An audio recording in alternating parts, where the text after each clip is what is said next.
Nama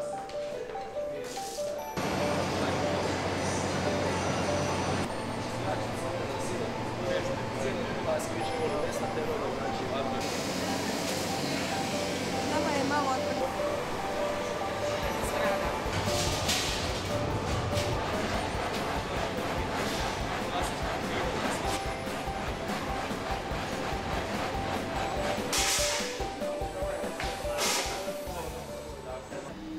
Ovo je jedna od najvećih hrvatskih mesnih industrija, poduzetništvo koje je krenulo iz obitelji, dakle jedan dobar model, čini mi se, koji bi mogao biti u Hrvatskoj prisutniji. Naprosto dođeš ovdje, učiš, gledaš, slušaš o problemima, koliko je trebalo godina da se registrira recimo dalmatinski pršut, to je godinama trajalo, i shvatiš da, po ne znam koji put, da kvaliteta ima svoje mjesto. Dakle, da se kvalitetna roba može prodati i da za nju ima mjesta na europskom tržištu, a tamo idemo. Dakle, ako ne budemo proizvodili i prodavali kvalitetnu robu za dobru cijenu i tek od toga zarađivali i stvarali novi dohodak, onda Europska unija nema smisla za nas. Ali ovakve stvari pokazuju da Hrvatska ima potencijala i da ima mjesto za industriju.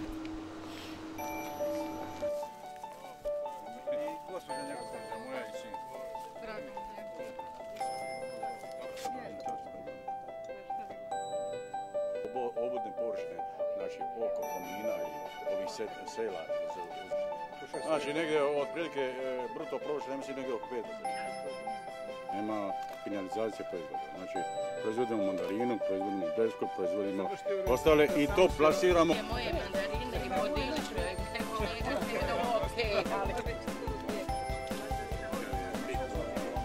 da ima grupa, ne žele u restoranu.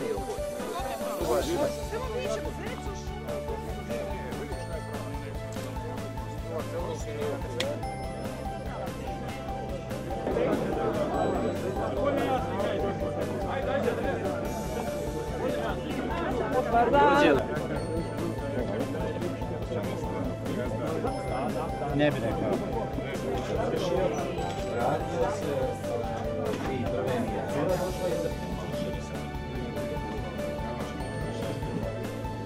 Ne, samo sam stavio ovdje, nisam.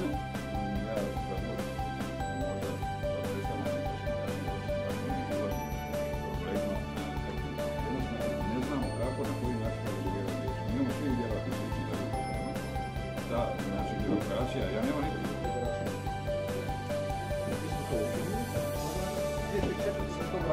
Taj model da te može vozati. Relativno veliki.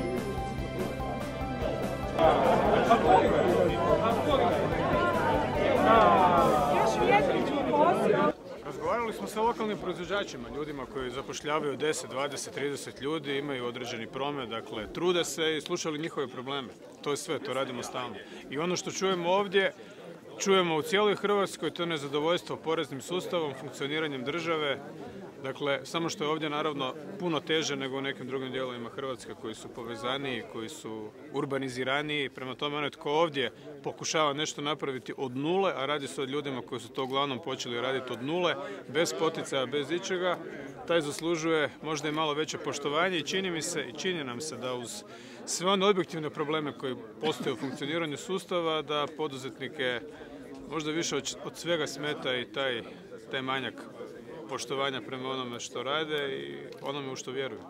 Sve to skupa bitno se olakšava snažnim rastom investicija, gospodarstva i rušenjem nelikvidnosti, a znamo da je to prvi zadatak nove vlade.